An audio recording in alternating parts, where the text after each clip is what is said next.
I wanted to just ask you about the increase, Warburton's increase, 50%, that's a lot. So tell me what they told you there. Why? Well, initially, they'd gotten used to dealing with one entity, the old single desk of the Canadian Wheat Board. So they were a little bit concerned that they had to deal with multiple suppliers and so on like that. They've now charted a new course through the new system. They say they would never go back. They're actually buying 50% more commodities than they ever did before from Canada, and that's good news. They're getting varieties that they wanted, not what they had to buy. So they're very buoyed by this. I had a great meeting with them. They plan on doing more business with Canada over the time. They also talked about 4,000 acres under contract in Western Canada on certain varieties that they were never able to get before from Canada. So they're looking forward to growing that relationship. Yeah, I wanted to ask you about that extra contracting. Are we going to see more of that? Is that an opportunity? Well, it's for possible. producers? Absolutely. Then it's the ultimate hedge. Yeah. You've got that contract with somebody at the end. You take that on your business case to the bank, and of course then you're a lot more viable moving forward. So it's good news.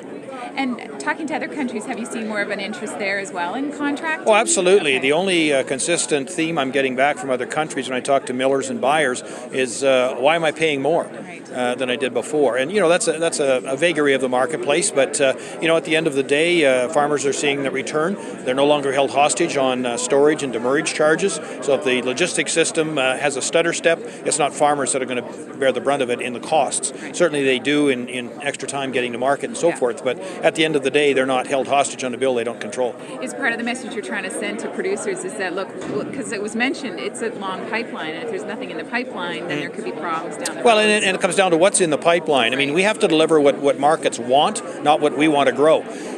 Certainly, there's still a niche market, I'll call it, in the world for high-protein wheat, the number one red that we're so famous for in Canada, but that's not the growing volume that's required in the world. They've gone to millability and falling numbers as grading as opposed to high protein. Certainly there's still a market for high protein, but it's no longer paying the premium that it did at one point.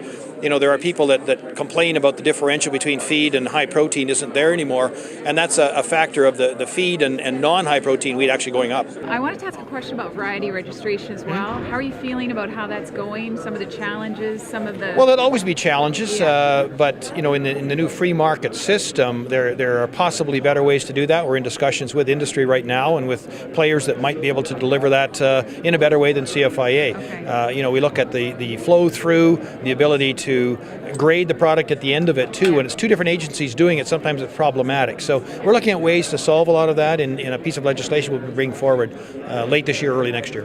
Is there a concern about checkoff fatigue and on the part of producers? Is there a risk? Well, there's always been a checkoff. It was just but done through the wheat board. Now it's being done right by at point of sale, which can capture some grains that we're getting a free ride. Having said that, at the end of the day, it's all about market. It's all about having the right variety for the market, and that's what farmers are in charge of. So by going to a results-based system, the checkoff actually has a more positive impact than it did before.